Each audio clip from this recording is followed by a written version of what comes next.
এই 27 রজব 27 রজব এই রাত্রিতে আল্লাহ রসুলকে নিয়ে গিয়েছিলেন মেরাজে।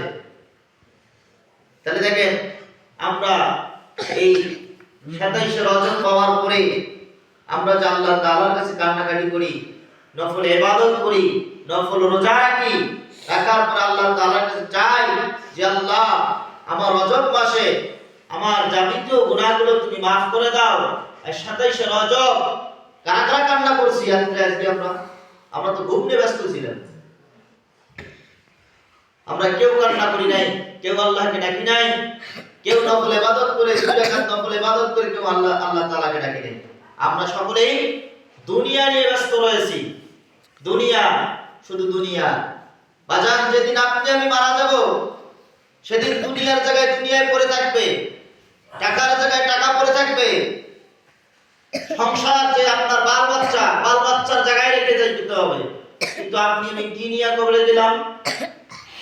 এই আমলগুলো আমরা করতে চাই না, নফল ইবাদতও করতে চাই না, আল্লাহকে ডাকতে চাই না। আমরা শুধু দুনিয়া দুনিয়া দুনিয়া দুনিয়া। রাসূল সাল্লাল্লাহু আলাইহি ওয়াসাল্লাম হাদিস শরীফের মধ্যে বলছেন, আর দুনিয়া তাইবুহা কিলা, এই দুনিয়ার মানুষ, হে আমার উম্মতের দল, জেনে রাখো তুমি আমি তো দুনিয়া দুনিয়া দুনিয়াকে ভালো করে দুনিয়াকে আঁকড়ায় ধরেছি, শুধু দুনিয়াকে আমরা আঁকড়ায় ধরেছি। আর রাসূল সাল্লাল্লাহু আলাইহি ওয়াসাল্লাম এদিকে হাদিস শরীফের মধ্যে বলছেন, আর দুনিয়া তাইবুহা কিলা, এই দুনিয়াটা একটা মোটা মুরগির মতো। এই দুনিয়াটা মোটা মুরগির মতো। একটা মুরগি যখন মারা যায় তখন আমরা মুরগিটাকে ফেলায়া দেই কি দেই না? আর এই মুরগির পিছনে কে দৌড়ায়? মরা মুরগির পিছনে দৌড়ায় কুত্তা শিয়াল। দৌড়ায় কিনা? বলেন দৌড়ায় কিনা? আল্লাহ রাসূল বলছেন, এরকম ভাবে বলছেন, যদি কোনো বান্দা দুনিয়ার পিছনে ছুটবে, এটাই হলো কুত্তার দল। এটা কিসের দল? কুত্তার দল, শিয়ালের দল।